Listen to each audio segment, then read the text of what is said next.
So here's another thing we can do. Now, the hard thing right now is figuring out what the styles are for this when we're hovering over. Because if we inspect the styles, if I right click, it moves. And then if I inspect the element, what we're going to be inspecting is an element that's not in a hover state anymore, because now our cursor is down here with the dev tools. So what we need is a way to trigger the hover state without actually hovering over it. And we can do that with DevTools. So first of all, we have to kind of see what might be triggering the hover state. So it's not hovering over the previous or next buttons directly, because they seem to move in when we're hovering over any place in the slideshow. And that makes sense because that comes into play when we're expanded and they're hidden. We want to show those navigation tools whenever we're over the slideshow at all. So what we can do is go up the hierarchy of elements until we get to the full container element, which I'm going to guess is the one with the flex slider class. Now what we can do to trigger the hover state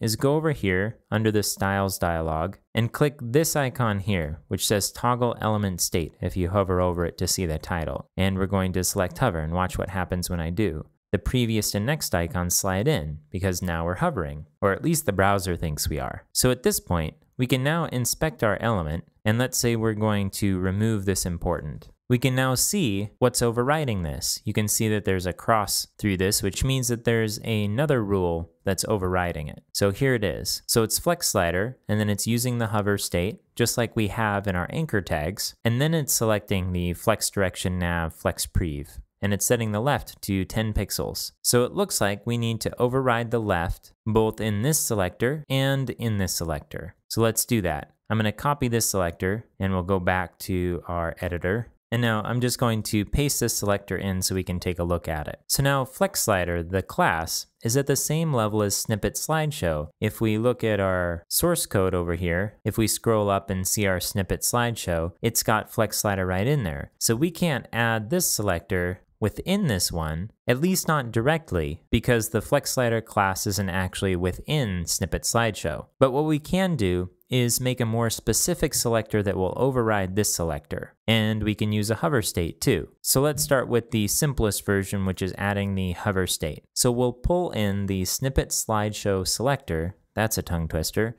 with the ampersand, and then we'll add a hover state to it. And then we'll add these additional selectors here. And let's set the left to -50 pixels. Now we are using this -50 pixels in two places now, so we might want to explore bringing these two selectors together. So I'll save this and let's refresh in the browser and see what we get. Okay, so now when we hover over, our left arrow here, our previous icon stays put.